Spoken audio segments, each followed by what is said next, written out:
दुनिया भर की नदियों की स्थिति पर आई एक ताजा रिपोर्ट ने चिंता बढ़ा दी है। ब्राजील की federal university of Sao Paulo के अनुसार 46% नदियों का पानी अब न पीने योग्य है न स्नान के लायक है। भारत की आस्था से जुड़ी गंगा और यमुना भी प्रदूषण की गंभीर मार झेल रही है। उत्तराखंड में भी हालात चिंताजनक हैं। देहरादून की रिस्पन्ना, बिंदाल और आसन नदियां प्लास्टिक और सीवेज से प्रभावित हैं। उत्तराखंड प्रदूषण नियंत्रण बोर्ड के सदस्य सचिव पराग मधुकर धकाते ने कहा कि 2027 में प्रस्तावित कुंभ और चारधाम यात्रा को देखते हुए नदी स्वच्छता सर्वोच्च प्राथमिकता है। उन्होंने साफ किया कि होटल और औद्योगिक इकाइयों पर सख्त कार्रवाई की जा रही है, लेकिन जब तक आम लोगों में जागरूकता नहीं बढ़ेगी, स्थायी सुधार संभव नहीं है।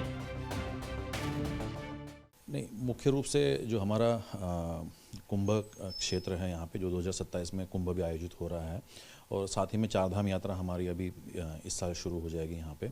तो इसमें एक सबसे महत्वपूर्ण चीज़ है कि लोगों को अवेयरनेस जनरेशन के साथ साथ जो ऐसे यूनिट्स है, इंडस्ट्रियल यूनिट्स और नॉन इंडस्ट्रियल ऑपरेशंस के यूनिट्स है, तो उनके ऊपर कार्रवाई की जा रही है। यहाँ पे मुख्य रूप से जो जल प्रदूषण के लिए जिम्मेदार है, ऐसे यूनिट्स को टारगेट किया जा रहा है। वहाँ पे बहुत सारे ऐसे होटल्स और यूनिट्स है वो सीधे नदियों में प्रदूषित पानी छोड़ रहे हैं यहाँ पे, तो उनको चिन्हित करते हुए उनके ऊपर कार्रवाई की जा रही है। और साथ ही में जो हमारा प्लास्टिक का प्रबंधन का केस है, इसमें हम लोगों ने चारधाम में ही एक बेस्ट प्रैक्टिसेस के रूप में भारत सरकार ने भी इसको रिकॉग्नाइज़ किया है कि हमारी जो डिजिटल डिपॉजिट रिफंड सिस्टम थी, जिसके अंतर्गत जो भी प्लास्टिक की बोतलों पर हम लोग QR कोड लगाते हुए व्यवस्था बनाई थी हम लोगों ने, कि एक पूरा सर्कुलर इकोनॉमी यहाँ क्रिएट हुई है।